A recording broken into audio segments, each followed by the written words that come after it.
Welcome to Manna-Fest, hosted by international evangelist, teacher, and author Perry Stone. On today's program, you will experience a powerful right now word that will change your life forever.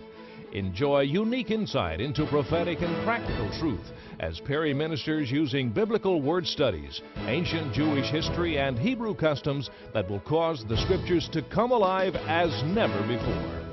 It's time to feast on fresh manna, so get ready to be blessed and encouraged. And now, here is your host and teacher, Perry Stone.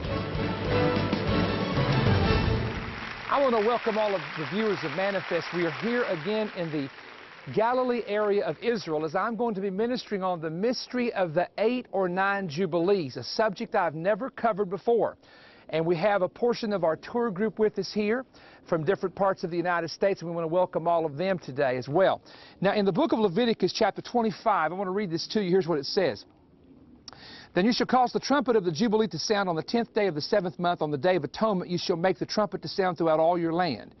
And you shall consecrate the 50th year and proclaim liberty throughout all the land to all of its inhabitants. It shall be a jubilee for you, and each of you shall return to his possession, and each of you shall return to his family. The 50th year shall be a jubilee to you. In it you shall neither sow nor reap what grows of its own accord, neither gather the grapes of your untended vine, for it is the jubilee. It shall be holy to you. You shall eat its produce from the field.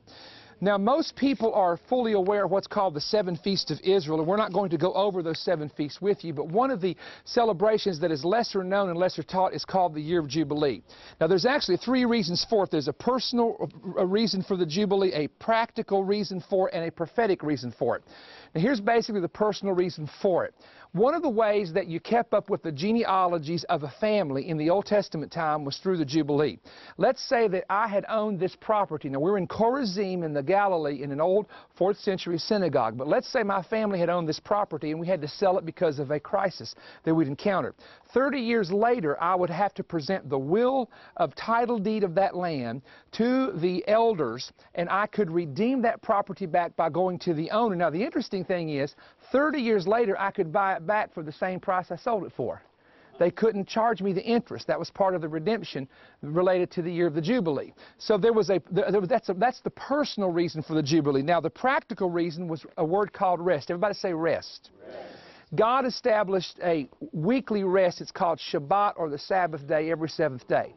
God then established what was called sabbatical years, where every 7th year the land and the people and the animals were to rest. Then God established what was called the Jubilee cycle, which is 7 years multiplied 7 times. In other words, every 7 of 7, it's called. You number that, that's 49 years. Then on the Day of Atonement, they took the silver trumpets, and they blew the silver trumpets, and they would declare the season of the Jubilee. In the 50th year, slaves could go back, be released if they chose to do so. You would return back to your family. The land would be redeemed back to the original family.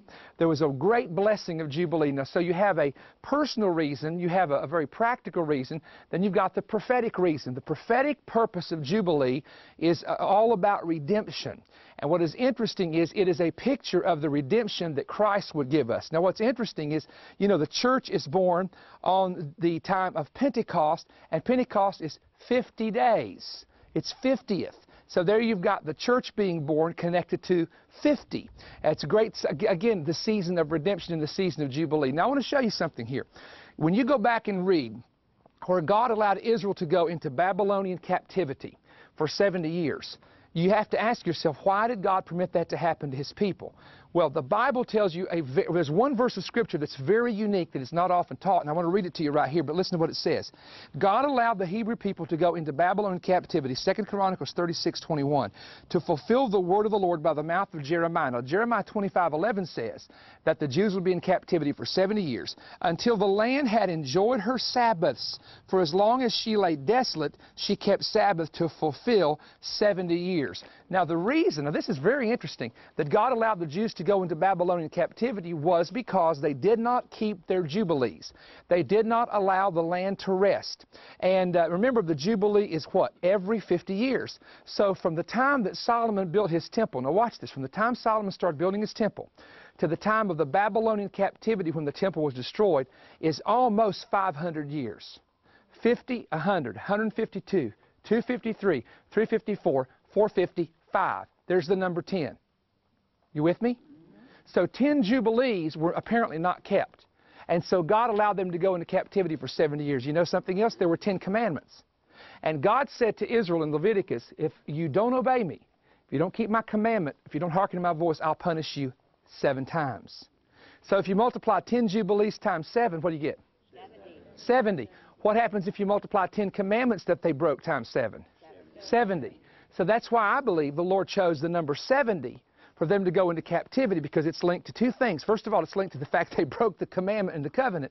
And secondly, it's linked to the fact that the Jubilee cycles are all connected together. And that's what the prophet said in the Bible. The historical writer said that they went into captivity because they did not keep the Jubilee. So in other words, they did not allow the animals to rest.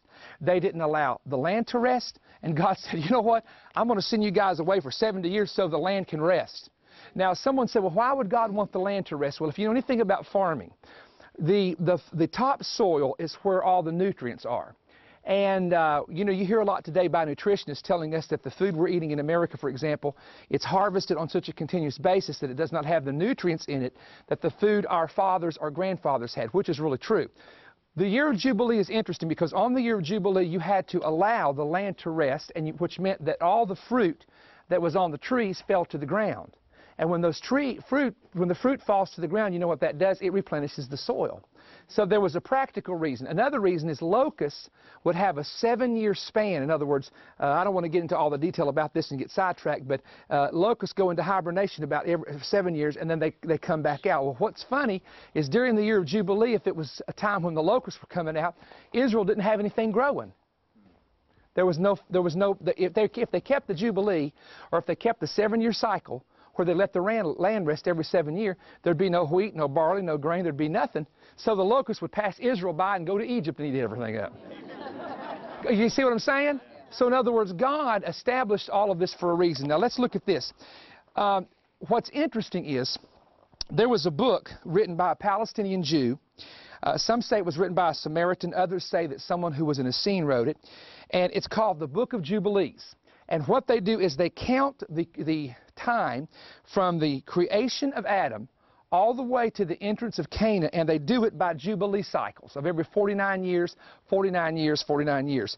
And they claim that from creation to the entrance of Canaan was 50 Jubilees. That's what this book claims. This is an old book again. The Ethiopic translation of this book of Jubilees, this is a quote. These are the words of the division of days according to the law and testimony, according to the events of years, according to their sevens, according to their Jubilees, to all of the years of the world.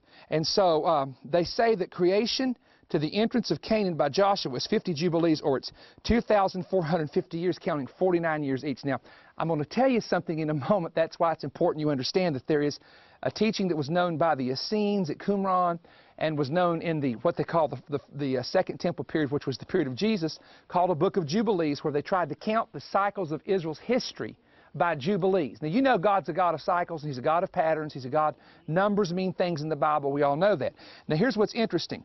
If you use the historical method and you count the first Jubilee of Israel being 1436, okay, the year 1436 BC, the 17th Jubilee of Israel fell during the time of Nebuchadnezzar's invasion. The 30th Jubilee fell at the time of Christ's crucifixion. The 42nd and 43rd Jubilee fell at the time that the Muslims took Israel and Jerusalem, between 622 and 672 A.D. The 68th Jubilee fell at the time that Zionism began to form in 1896 to 97. The 69th Jubilee fell at World War II. And the 70th Jubilee fell when they started making the peace negotiations in Israel. Now, again, this is, you know, you have to take one particular year, obviously, to follow the pattern here. But using the historical method, that's interesting. And I thought it was very interesting about when you read about Jesus, the 30th Jubilee possibly being at the time of Jesus, when His ministry was going on. Now, why is that important? Here's why it's important. Because when Jesus came from the Jordan River up to Nazareth, the Bible says He went into a synagogue. Now, it was a synagogue. This is a synagogue from the 4th century, but the